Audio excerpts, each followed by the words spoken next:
Ibu mau bertanya dulu. Yang pertama, apakah arti setia dan adil menurutmu? Siapa yang bisa jawab? Oke, Feni, silakan. Setia adalah teguh, tidak berubah, serta adil ialah tidak memihak dan jujur. Kalau kasih adalah tindakan penuh perhatian dan pengorbanan. Oke, berikan tepuk tangan. Oke, Ibu mau bertanya soal yang kedua. Apakah mungkin seseorang bisa setia tapi tidak adil? Atau kasih tanpa keadilan? Oke, silakan Feni. Ya, secara teknis mungkin, tapi itu bukan kesetiaan yang sehat. Contohnya seorang setia pada sahabat, tapi membiarkan sahabatnya menyakiti orang lain tanpa menegurnya. Oke, terima kasih. Pertanyaan yang ketiga, apa sajakah yang menjadi tantangan dalam persahabatan? Michelle, oke. Kadang persahabatan bisa retak karena rasa iri, misalnya teman lebih sukses, lebih disukai, atau lebih populer. Oke, tantangan persahabatan, iri, apalagi? Perbedaan pendapat dan karakter. Oke, bisa juga perbedaan pendapat atau karakter. Nah, oke. Kita lihat di sini. Tema kita pada hari ini prinsip setia, adil, dan kasih. Nah, setia berarti teguh dalam pendirian, janji, atau hubungan meskipun dalam keadaan sulit. Itu yang disebut dengan setia. Adil itu berarti memberi kepada setiap orang sesuai dengan haknya gitu. Oke, sedangkan kasih adalah perasaan dan tindakan yang menunjukkan perhatian, pengorbanan, apalagi atau keinginan untuk kebaikan orang lain lebih dari sekedar suka. Nah, itu adalah kasih. Nah, oke. Contoh kasih itu apa? Mengampuni yang bersalah, menolong orang lain tanpa pamrih. Kedua, apakah mungkin seseorang bisa setia tapi tidak adil? Ya, bisa saja dia setia tapi tidak adil. Tapi itu bukan kesetiaan yang sehat. Contohnya, seseorang setia pada sahabat tapi membiarkan sahabatnya menyakiti orang lain tanpa dia menegur. Nah, terus karena kesetiaan sejati harus disertai dengan keadilan. Nah, tapi apakah juga mungkin seseorang mengasihi tapi dia tidak adil? Mungkin terjadi, tapi kasih seperti itu tidak utuh. Contohnya, orang tua yang bisa mengasihi anaknya salah satu, membeda-bedakan pilih kasih, itu tidak bagus, tidak adil. Kalau kasih ya kasih setara begitu, tidak ada perbedaan. Oke. Nah, tantangan dalam persahabatan apa? Contohnya perbedaan pendapat, cemburu atau persaingan. Siapa yang punya sahabat di sini? Oke, punya sahabat semua ya. Oke, kita akan buka 1 Korintus 13 ayat 4 sampai 10. 1 Korintus pasal 13 ayat 4 sampai 10. Semuanya sudah dapat? Ya. Oke, dari sini boleh salah seorang membaca? Berdiri. Kasih itu sabar, kasih itu murah hati, ia tidak cemburu, ia tidak memudahkan diri dan tidak sombong. Oke, berikutnya. Ayat yang kelima, ia tidak melakukan yang tidak sopan dan tidak mencari keuntungan diri sendiri. Ia tidak pemarah dan tidak menyimpan kesalahan orang lain. Oke, berikutnya. Yang keenam, ia tidak bersuka karena ketidakadilan, tetapi ia bersuka karena kebenaran. Oke, berikutnya. Siapa lagi yang bisa baca? Setuju, ia menutupi segala sesuatu percaya segala sesuatu akan Oke, nah 1 Korintus 13 ayat 4 sampai 10. Ibu sekali lagi baca. Kasih itu sabar, kasih itu murah hati, ia tidak cemburu, ia tidak memegahkan diri dan tidak sombong. Ia tidak melakukan yang tidak sopan dan tidak mencari keuntungan diri sendiri. Ia tidak pemarah dan tidak menyimpan kesalahan orang lain. Ia tidak bersukacita karena ketidakadilan, tetapi karena kebenaran. Ia menutupi segala sesuatu, percaya segala sesuatu, mengharapkan segala sesuatu, sabar menanggung segala sesuatu. Kasih tidak berkesudahan, nubuat akan berakhir, bahasa roh akan berhenti, pengetahuan akan lenyap, sebab pengetahuan kita tidak lengkap dan nubuat kita tidak sempurna. Tetapi jika yang sempurna tiba, maka yang tidak sempurna itu akan lenyap. Oke, nah sekarang teman-teman lihat poster yang di depan ini. Sudah lihat? Sudah. Oke, setiap masing-masing akan melihat gambar yang ada di depan. Gambar yang pertama itu apa? Ya, burung merpati. Burung merpati itu melambangkan apa? Kesetiaan, setia. Terus gambar yang kedua apa? Oke, gambar keadilan. Gambar yang ketiga? Oke. Nah, teman-teman, setiap kita akan melihat, pilihlah salah satu poster di sini, terus buatlah pesan moral, terus disertai dengan ayat pendukung yang kalian tahu. Misalkan merpati, apa pesan moral yang terus kalian tulis. Ibu akan bagi ini masing-masing.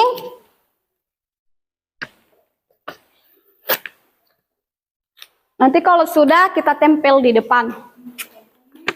Oke.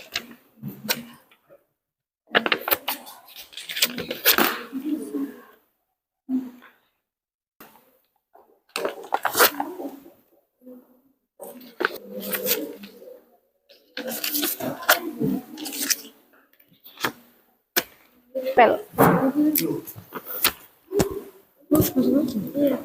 Sudah?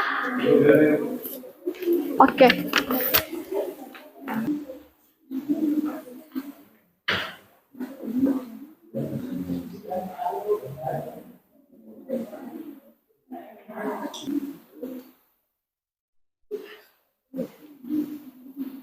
Kenapa?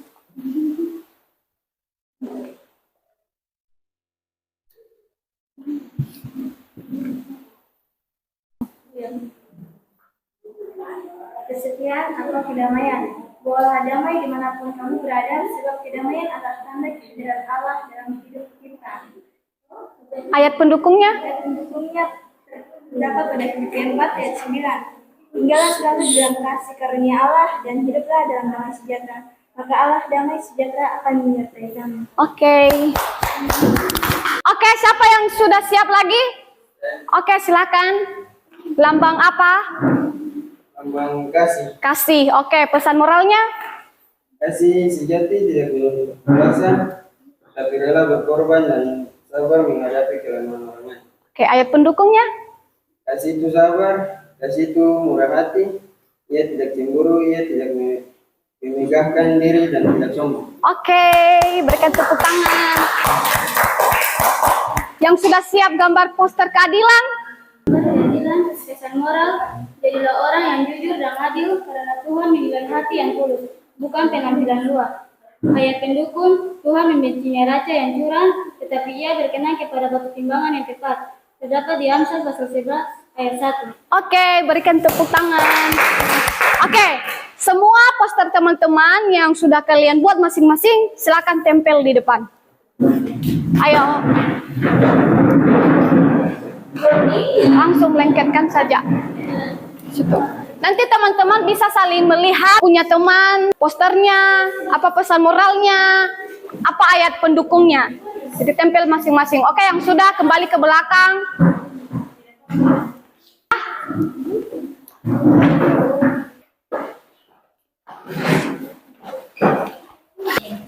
Oke, sekarang kita akan buka 1 Samuel pasal 18.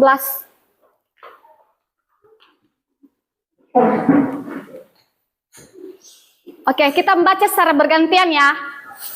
Oke, siapa? Ayo dari sini mulai. Nanti dari sini lanjut saja begitu. Oke.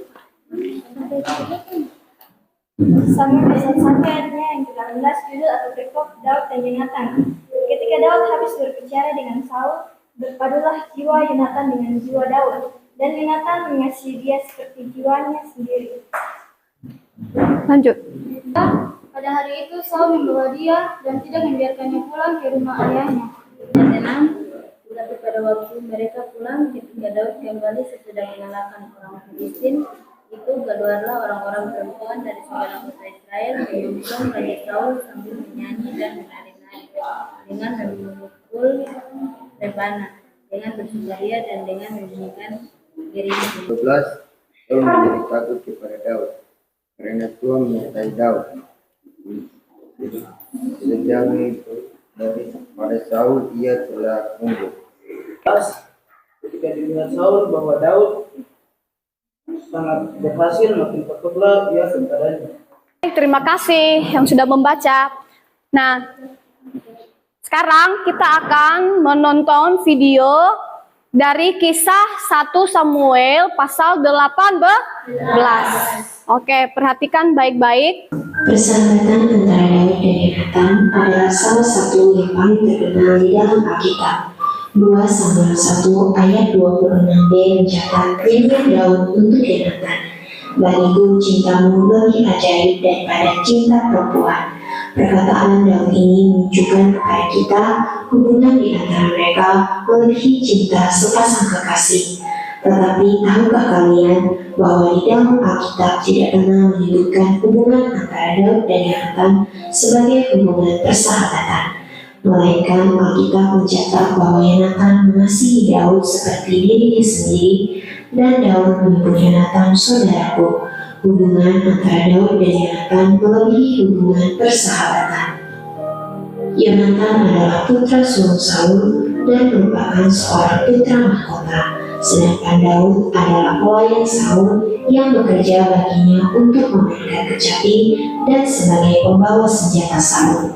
Tetapi Tuhan telah memilih Daud untuk menjadi raja menggantikan Saul dan telah memberinya melalui perantaraan Samuel dengan tanpa sepengetahuan Saul.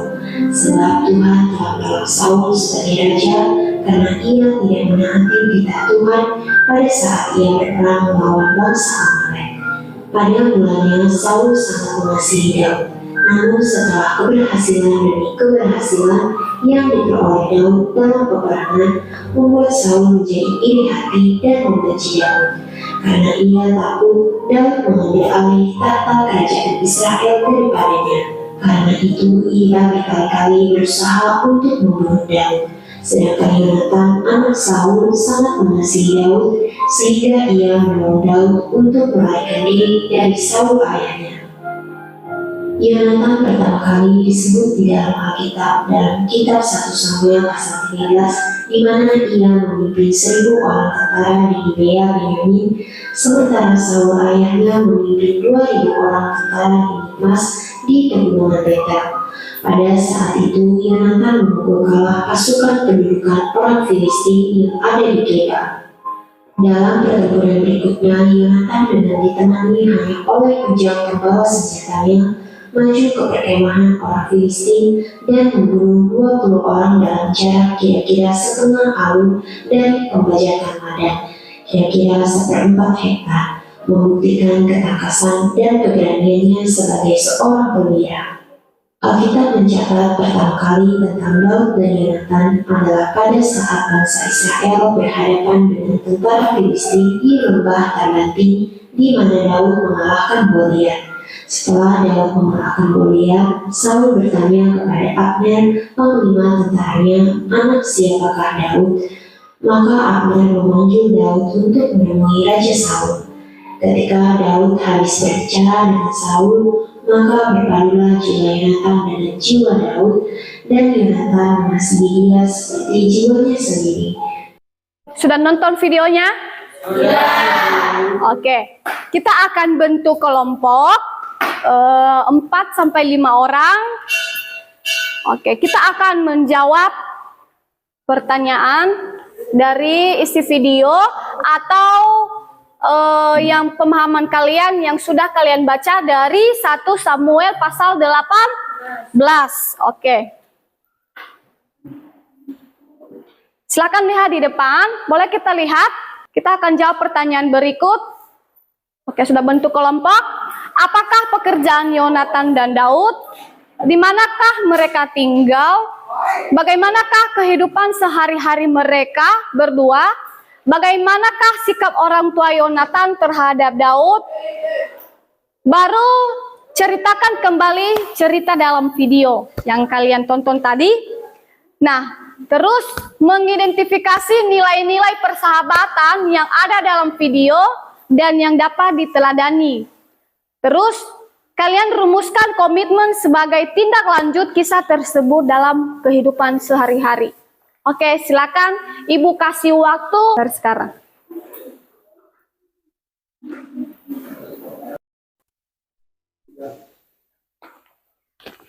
Oke, Ibu akan bagi lembar kerja peserta didik atau LKPD setiap kelompok. Sorry.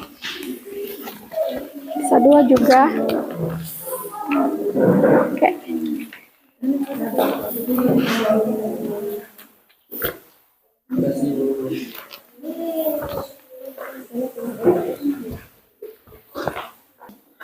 Nanti kalau sudah selesai kita akan setiap kelompok akan mempresentasikan hasil kelompoknya. Oke, silakan. Siapa yang menulis di sini? Ketua kelompok siapa? Oke, tentukan dulu ketua kelompoknya, yang menulisnya. Nanti yang akan baca mempresentasikan 1 orang.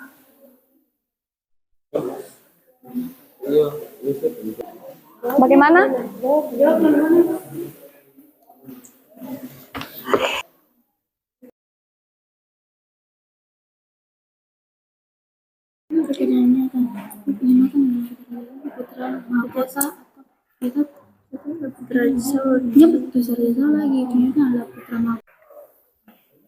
Bagaimana? Sudah?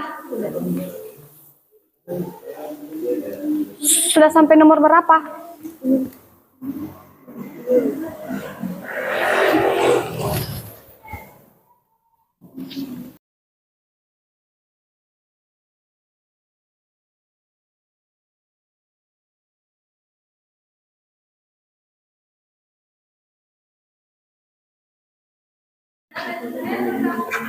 Bagaimana? Ini sudah kelompoknya.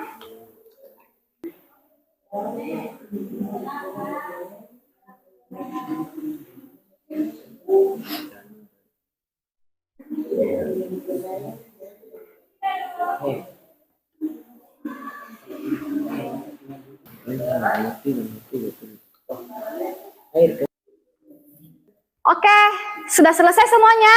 Oke. Nah, sebelum kita mempresentasikan hasil kelompok kalian masing-masing, kita akan ice breaking dulu supaya tetap semangat. Amin. Oke. Tepuk semangat. Semangat.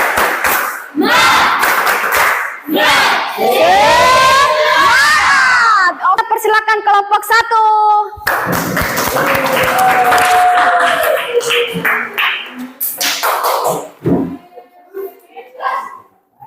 Kami akan presentasikan hasil diskusi kami. Apakah pekerjaan Yonatan dan Daud? Yonatan adalah putra raja, dan Daud menjadi pelayan dan pemain sejati. Nomor 2, di manakah mereka tinggal? Yonatan tinggal di Gibea dan tempat tinggal Daud di Bethlehem di daerah Yehuda. Oke, berikan tepuk tangan.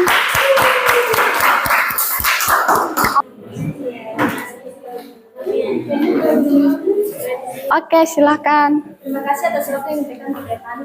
Kami akan mulai memberitakan hasil diskusi kami. Nomor 3, bagaimanakah kehidupan sehari-hari mereka? Yonatan adalah anak sulung Raja Saul sehingga kehidupannya sehari-hari mencerminkan seorang bangsawan dan pemimpin militer. Kehidupan Daud sehari-hari adalah menyembelihkan domba di Betlehem, bermain kecapi dan menulis lagu. Nomor 4, bagaimanakah sikap orang tua Yonatan terhadap Daud? Ayah Yonatan cemburu terhadap Daud dan membenci dia karena kepahlawanannya. Oke. Nomor 5. Nomor 5, menceritakan kembali serta dalam video. Video atau film yang telah kita nonton bersama menceritakan tentang persahabatan Daud dan Yonatan. Pada suatu hari, Saul memanggil Daud untuk melayani dia. Raja Saul memerintahkan Daud untuk mulai berperang. Daud mengalahkan musuh-musuh dan memenangkan peperangan dalam setiap peperangan yang disuruh Raja Saul kepada Daud. Di situ warga-warga atau rakyat-rakyat mereka memuji nama Daud melebihi daripada Saul. Mereka Saul mendengarnya dan dia mulai hati dan cemburu. Setelah itu Saul mengadakan perencanaan untuk membunuh Daud. Tetapi Yonatan yang mengetahui rencana ayahnya atau Raja Saul, ia membawa pergi jauh Daud daripada Raja Saul. Disitulah Daud dengan Yonatan pergi jauh dan Saul mengetahui bahwa Tuhan telah menyertai Daud. Disitulah ia takut akan Daud. Menyertai Daud, dia tetap menjadikan Daud musuh seumur hidupnya. Walaupun dia tahu Daud dinyertai oleh Tuhan. Setiap kali Daud maju berperang, maka Daud lebih berhasil daripada semua pegawai Saul sehingga nama Daud sangat masyhur. Sekian dan terima kasih. Oke, silakan tepuk tangan. Oke. Nah, soal nomor 6 akan diwakilkan oleh presentasi dari kelompok 3. Dipersilakan. Aplikasi nilai-nilai persahabatan yang ada dalam video dan yang dapat diteladani. Yang pertama, kemudian terdapat dalam Samuel 18 ayatnya yang ketiga. Yonatan mengikat perjanjian dengan Daud karena ia mengasihi dia seperti dirinya sendiri. Karena Yonatan tetap setia kepada Daud walaupun ayahnya sendiri. Ia tidak membiarkan tekanan keluarga atau kekuasaan menghilangkan persahabatan. Dalam persahabatan sejati, kita dipanggil untuk tetap setia bahkan ketika ada tekanan atau tantangan. Yang kedua, pengorbanan. Terdapat dalam Samuel 11 ayatnya yang keempat. Yonatan meninggalkan jubah yang dipakainya dan memberikannya kepada Daud. Pertama, Yonatan menyerahkan jubah pakaian, pedang, dan ikat pinggangnya kepada Daud. Ia adalah mengorbankan kepentingan pribadi demi kebaikan sahabatnya.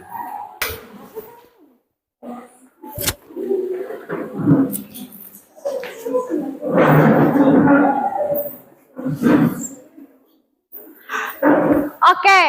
Nah, soal berikutnya nomor 7 akan diwakilkan oleh kelompok 4. Dipersilakan.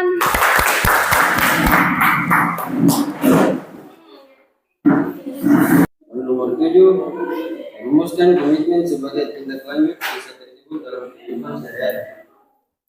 Komitmen pribadi, menjalani persahabatan Yonatan dan Daud. Sebagai seorang sahabat, saya berkomitmen untuk membangun hubungan yang dilandaskan kesetiaan dan iman kepada Tuhan seperti yang dicontohkan oleh Yonatan dan Daud. Nomor 2, saya berkomitmen untuk menjadi sahabat yang setia, jujur, dan penuh kasih, serta menjadi Tuhan sebagai dasar dan setiap hubungan persahabatan saya. Atau seperti Yonatan dan Daud, saya ingin menjalani persahabatan yang saling menguat, rela berkorban, dan berkara dalam kasih Tuhan. Oke, tepuk tangan ke kelompok 4. Oke, baik. Semuanya Luar biasa dari setiap hasil diskusi, pendapat dari teman-teman. Berikan tepuk tangan sekali lagi. Oke, sekarang Ibu akan tanya, apa yang tahu pengertian pacaran dan pengalaman tentang kehidupan pacaran baik pribadi maupun yang dilihat teman bagaimana? Salah satu. Bisa? Oke, silakan. Pacaran itu apa? Dan pengalaman kalian seperti apa? Oke. Untuk tentang pacaran itu melakukan hubungan antara perempuan dan laki-laki. Oke. Itu melebihi daripada teman. Oke. Pacaran itu seperti ingin mengenal dia lebih jauh. Oke. Tetapi kalau kita pacaran yang positif. Jika berpacaran satu sekolah itu bermotivasi untuk saya rajin ke sekolah. Karena merasa ada penyemangat di sekolah. Oke. Terima kasih. Pengertian pacaran. Nah, diharapkan pacaran itu kan adanya sesuatu ketertarikan antara lawan jenis yang melebihi dari hubungan persahabatan. Tetapi kalian masih sekolah. Sangat tidak direkomendasikan untuk pacaran. Tapi ini sebagai pengalaman untuk kedepannya. Berarti pacaran juga harus dilandasi dengan prinsip setia, adil, dan kasih. Bukan hanya persahabatan. Sama dengan Tuhan. Harus ada prinsip harus setia, adil, dan kasih. Oke. Nah, kita akan rumuskan nilai-nilai persahabatan dan pacaran yang dapat kita teladani. Oke. Yang pertama apa? Nilai-nilai persahabatan yang bisa kita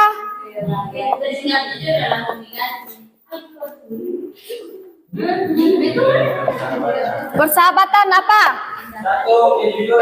Iya, kejujuran. Yang kedua apa?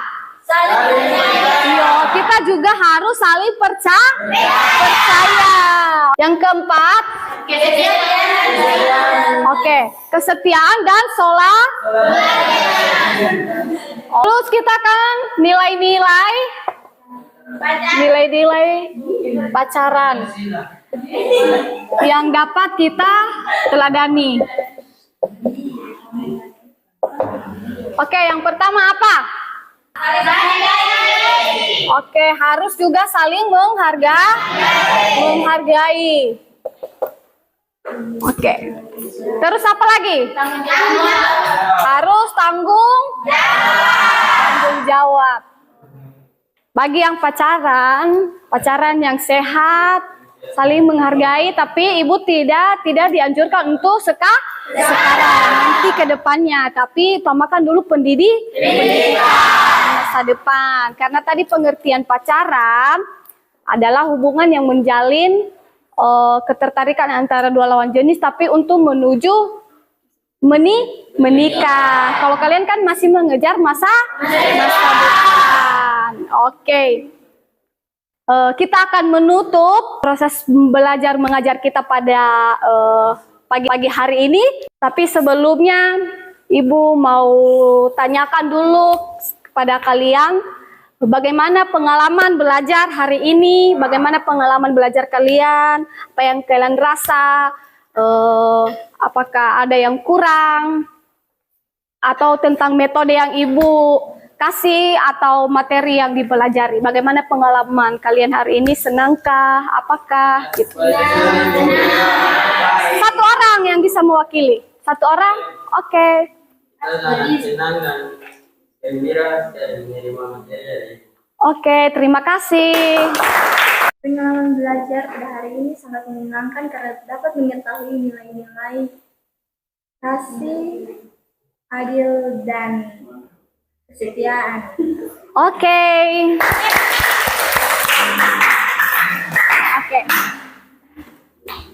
Kita akan simpulkan pelajaran kita pada hari ini. Kesimpulannya dari prinsip setia, adil, dan kasih, yaitu setia, Allah adalah pribadi yang setia.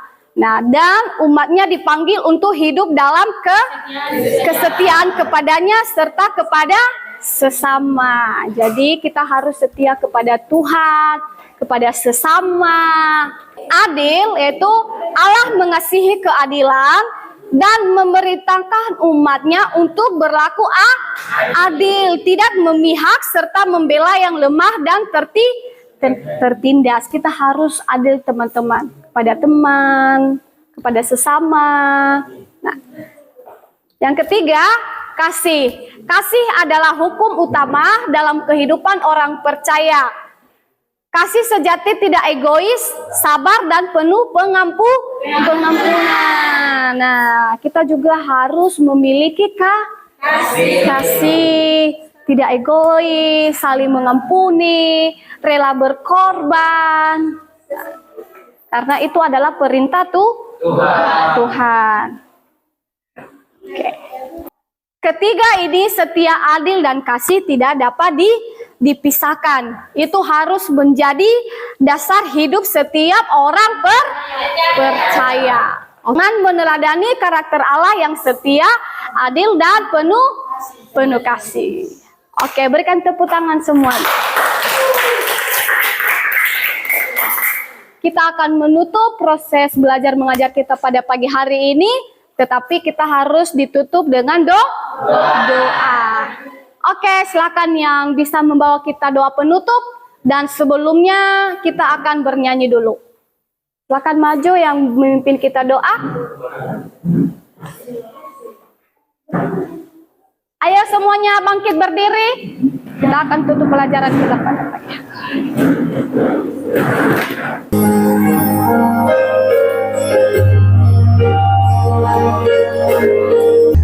Kasih pasti lemah lembut, kasih pasti memaafkan, kasih pasti murah hati, kasihmu Tuhan. Ajarlah kami saling mengasihi, ajarlah kami saling mengampuni, ajarlah kami saling menyayangi, kasihmu sungguh tiada batasnya. Silakan berdoa. Dukungan dan mengurus nama kita untuk mengenai kita. Mari kita berdoa mulai. Semoga budi dari Yesus, berputus memberi kada, berputus berdiri nama kada, harus berdiri dari kada. Masuk suami ini Prabu Yesus, buk maroro rasanya bagian amis norong. Paspan gobo Idris narabena berpapoikan makayani Yesus piro-piro. Amin. Amin. Oke, silakan duduk kembali.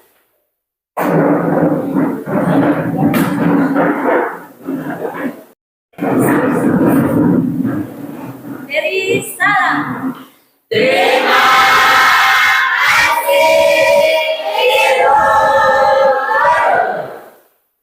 Terima kasih. Selamat siang.